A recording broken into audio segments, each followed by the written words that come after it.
Knicks draft pick Pacome Dadiet is working on his game and improving his three-point shot. Also, at this point, I just have to say it. Mitchell Robinson cannot be stopped. We're going to break down all of these latest reports today. If you're enjoying the content, please hit that subscribe button and have notifications turned on so you don't miss any new content. And now, let's get started. Pacome Dadiet is working on his three-point shooting. During the offseason, I look at the work that players are putting in because it gives you a glimpse of what you can expect from that player. Now, we've looked at Miles McBride, Jalen Brunson, Jordan Clarkson, Tyler Kolek, and now we turn our attention to Pacome Dadiet, who has been working on his game this offseason and recently was spotted with KD's trainer working on his three-point shooting. Let's roll the footage and take a look at the work that he's been putting in. Shout out to New York Basketball on the app X for posting this following video clip. In this clip, we see Pacome Dadiet working out with KD's trainer, Adam Harrington, in New Jersey. Let's roll the footage and take a look at the three-point shooting work that Pacome has been putting in.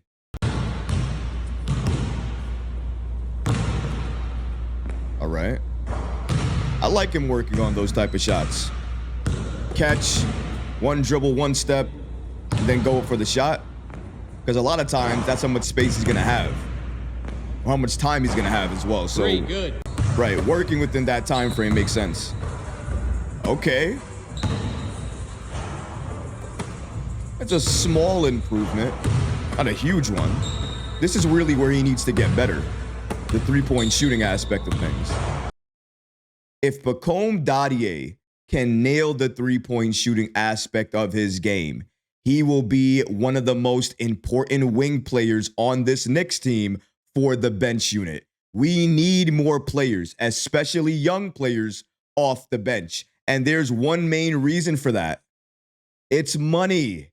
We all know that. The Knicks and their cap space. Obviously, we're trying to avoid the second apron. But wouldn't it be great if we didn't even have to think about the second apron? It would be amazing. And it could still happen if New York prioritizes developing the youth. Because if they do that, they're not running out in free agency looking for all of these players to sign. Instead, they're looking to their youth. They're looking to their young players to fill in the gaps where they need players to fill in. And right now, having a wing that can hit three-point shots consistently, play good defense, be active, be available, be young enough that they can still develop and have enough upside that they can push it to the next level because they're young enough to do that. Pacome Dadiet, he checks all of those boxes. I understand he has not put it all together and he still needs a little bit of work. Even in the clip that we just saw there, his three-point shooting,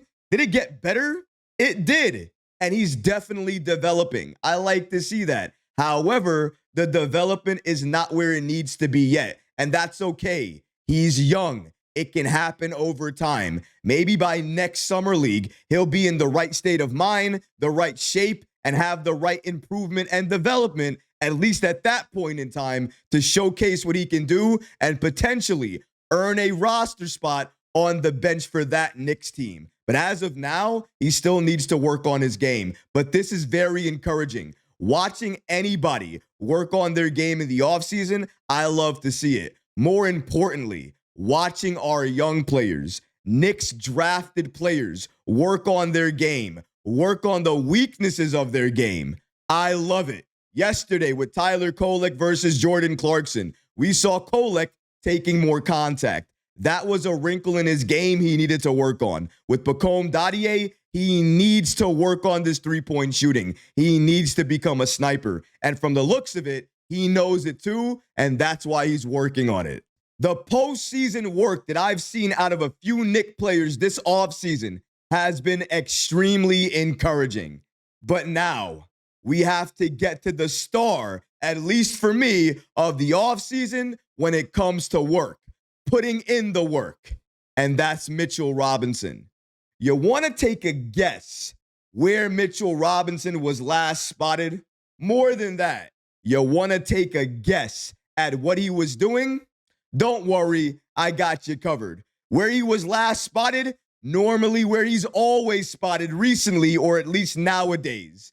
In the lab, in the gym. And what is he working on? A couple of things, but primarily, he has one priority right now. Free throws. Working on his free throws and not being a liability on that side of the ball. Without further ado, let's take a look at Mitchell Robinson and the work he was putting in last night as he was working on his free throws. Roll the footage. Shout out to Mitchell Robinson's trainer on Instagram for posting this following video clip. He also posted the following caption with this clip.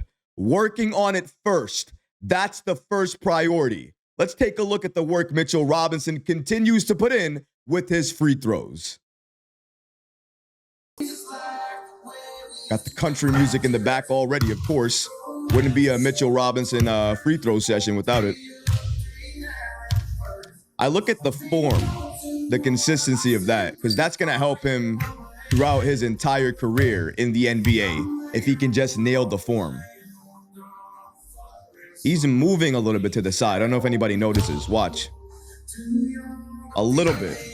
And then he's a little bit hopping and jumping there. Take a look. You see what I'm talking about? It's not much. It's a little bit. Watch when he zooms out to take a look at his full body a little bit more. Watch. They're going in, so can't be too mad at it. But he moves a little bit right there. And he missed right there. It's subtle, but he's slightly tilting. I don't know why he's doing that. He wasn't doing that before. Not as often. Needs to be one fluid motion. That was short. And this trainer hates that. Nothing short. Remember, he always says that. It's not bad, but everybody's seeing it too, right? He's kind of like shooting and then tilting this way. That's good. Better.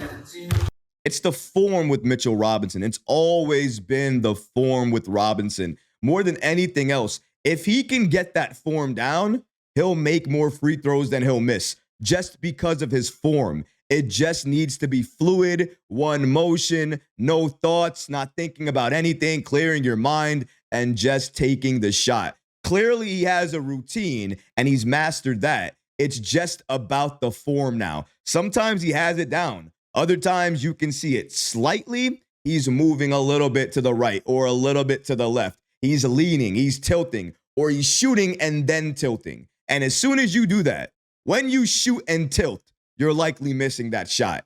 If you shoot and keep your form consistent, you're not going to have any issues. With regards to Robinson, the work he's putting in, I think everybody can see it.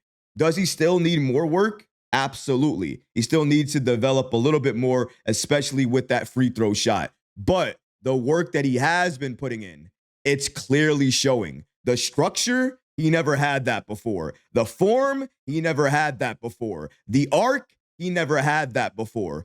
He does still have some issues he needs to work out. But for the most part, we are seeing development from Mitchell Robinson on at least his free throws. And for me, if that eliminates Hakamich, then all of this offseason work, it's worth it. I said it before, but let me say it again. Mitchell Robinson cannot be stopped. Every time you look up, he's here in a gym, any gym, working on what? This, free throws. You don't have to like him. You can hate him if you want to. You can call him injury prone, so many different things. I can understand it if you do. But one thing you should do is respect him. The offseason work that Mitchell Robinson has been putting in, I haven't really seen any other Knick player putting in the same level of work, the same level of effort. Now, maybe he needs to because he has a lot more weaknesses and he needs to do this. Maybe that's the case. But he doesn't have to do this. He's choosing to do this. He wants to do this because he does not want to be a liability anymore on the offensive side of the ball. How can you not love that? How can you not respect that? Shout out to Mitchell Robinson, one of the hardest working Knick players of this offseason. One other thing has been made very clear this offseason. The New York Knicks and the Cleveland Cavaliers are the matchup to watch. It's no wonder that for opening night for New York, it'll be Cleveland against the Knicks. And then as you can see here, on Christmas Day, the New York Knicks and the Cavs get to run it back in a revenge match from opening night. And on this specific game, we see here, thanks to channel sponsor FanDuel, America's #1 sportsbook, that the Knicks are still the favorites over the Cleveland Cavaliers, at least on Christmas Day. Even the money line supports that. The Cavs at +120 and the New York Knicks still at -142. And this matchup between the Knicks and the Cavs, you can actually look at it, and if you look at the roster, you might call it a battle of some of the key big men that both rosters have.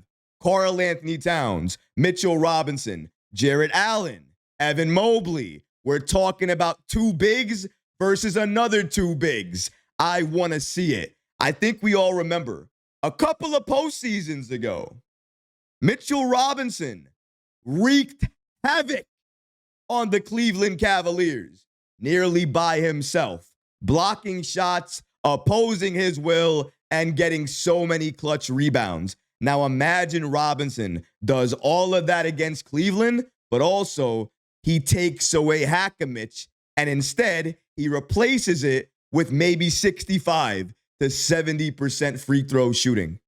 We're talking about Mitchell Robinson at that point likely being a player that is unstoppable. You can't foul him out of the game. You can't take him out of the game unless he's fouling a lot, gets injured or something else happens, and then it's going to be up to Coach Mike Brown to play the matchups. But let me tell you something.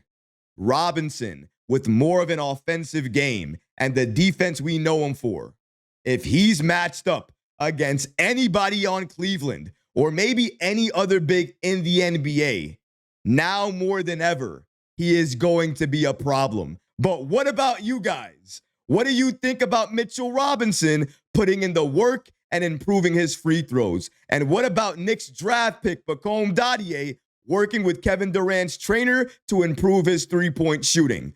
Let me know how you feel about that in the comment section below, guys, because honestly, I would love to hear from you.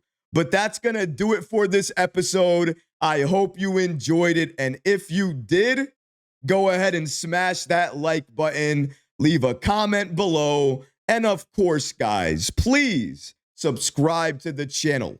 Until next time, Knick fans, take care of yourself, your families, and each other. Peace and love.